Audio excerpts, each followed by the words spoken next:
A gente usa dinheiro todo santo dia, né? Mas já paramos para pensar de onde ele veio? Porque assim, dinheiro não é algo natural. É, na verdade, uma das invenções humanas mais fundamentais. E entender a história por trás disso, nossa, revela muita coisa sobre como a nossa sociedade funciona. Para a gente sacar por que o dinheiro precisou ser inventado, vamos fazer um exercício de imaginação.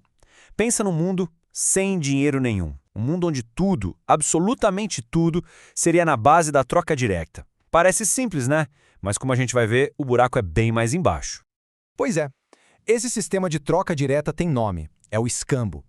E ele tem um problemão, um obstáculo gigantesco que impedia tudo de funcionar direito.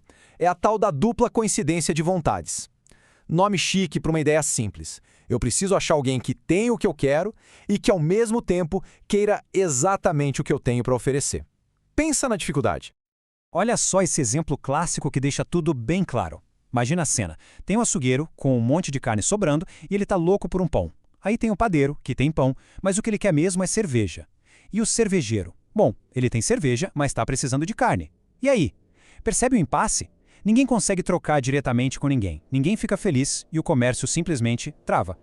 Então, para resolver essa sinuca de bico, surgiu uma solução muito, mas muito esperta. As pessoas começaram a guardar com elas um tipo de mercadoria, uma terceira coisa. Não era algo que elas necessariamente quisessem usar na hora, mas elas sabiam que praticamente todo mundo aceitaria na troca. Era basicamente um coringa, um intermediário.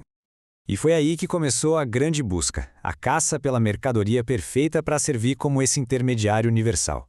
A humanidade entrou numa fase de pura experimentação, sabe? E foi daí que nasceram as primeiríssimas formas de dinheiro.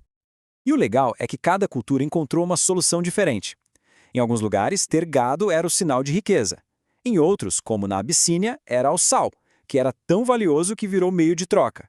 Imagina só, conchas na costa da Índia, bacalhau seco lá na Terra Nova, cada lugar se virava com o que tinha de mais durável e desejado por ali. Só que todas essas soluções ainda não eram perfeitas, tinham seus probleminhas. Pensa bem, como é que se divide uma vaca para comprar um pão? Não dá, né? E o sal? Se pegar uma chuva, já era. Com o tempo, por motivos bem práticos mesmo, uma categoria específica de mercadoria se mostrou muito, mas muito superior a todas as outras. E isso mudou o jogo completamente. E que mercadoria era essa? Os metais. A vantagem deles era óbvia. Eles não estragam, não apodrecem. Dá para dividir em pedacinhos minúsculos, sem que percam o valor, e se precisar é só derreter tudo e juntar de novo. Essa capacidade de durar e de ser flexível fez dos metais a escolha lógica.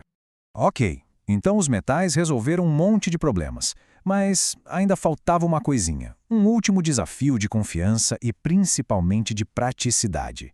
Porque ficar usando pedaços de metal bruto para tudo ainda era meio complicado e até arriscado. Tenta imaginar a cena.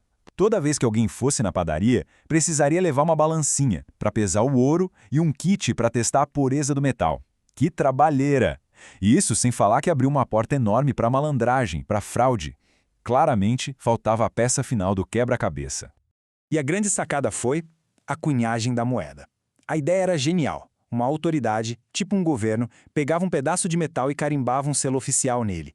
Esse selo era garantia. Olha, esse pedaço aqui tem tal peso e tal pureza. E pronto, de uma hora para outra ninguém mais precisava pesar ou testar nada, era só contar. O comércio virou outra coisa, rápido, fácil e o mais importante, confiável. Tudo bem, até aqui a gente viu a jornada de como o dinheiro apareceu, do escambo até a moedinha carimbada. Mas isso abre uma porta para uma pergunta muito mais funda. O que, afinal, faz uma moeda, ou qualquer outra coisa, ter valor? E olha, a resposta não é nada óbvia. Para a gente começar a desembolar isso, é fundamental separar as coisas. Existem dois tipos de valor, e a gente vive confundindo os dois. Pensa comigo, água. A gente precisa de água para viver, certo? A utilidade dela, o valor de uso é gigantesco. Mas quanto custa? Quase nada. O valor de troca dela é baixíssimo. Agora pensa num diamante. Para que serve um diamante no dia a dia? Para quase nada. Utilidade prática baixíssima. Mas o poder de compra, o valor de troca, é absurdo. Esse contraste maluco é o famoso paradoxo do valor. Então, peraí, se o que faz algo ser caro não é o quanto aquilo é útil, então de onde vem esse valor todo? qual é a régua de verdade que mede o preço das coisas? A resposta para isso é algo bem fundamental. E a ideia central é essa aqui. Antes de existir ouro, prata, moeda, o que de fato comprava as coisas era o trabalho, o esforço, o suor, o tempo que alguém dedicou para produzir ou conseguir aquilo. Entender essa diferença é chave. O preço real de algo é o trabalho que deu para fazer. Isso é universal. 1 hora de esforço é sempre 1 hora de esforço, em qualquer lugar. Agora, o preço nominal é o número na etiqueta, o valor em dinheiro. E esse vive mudando, sobe e desce o tempo todo. Um exemplo perfeito disso aconteceu lá no século XVI. Quando descobriram as minas nas Américas, choveu ouro e prata na Europa. De repente ficou muito mais fácil conseguir esses metais. E o que aconteceu? O valor deles despencou. A mesma barrinha de ouro que antes comprava um monte de coisa, agora comprava bem menos. O valor do metal caiu em relação ao trabalho.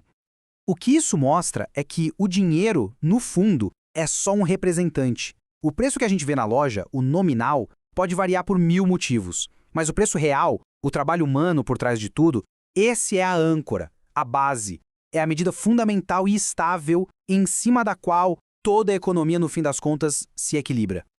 E tudo isso nos traz a uma reflexão final. Quando a gente olha para essa jornada toda, do escambo até a economia global de hoje, a lição principal parece ser a mesma. O custo real das coisas não é medido em reais ou em dólares, é medido no tempo e no esforço humano que foram investidos. E isso, claro, leva a uma pergunta ainda maior. Se o trabalho é a medida de tudo, como é que se mede o valor do próprio trabalho?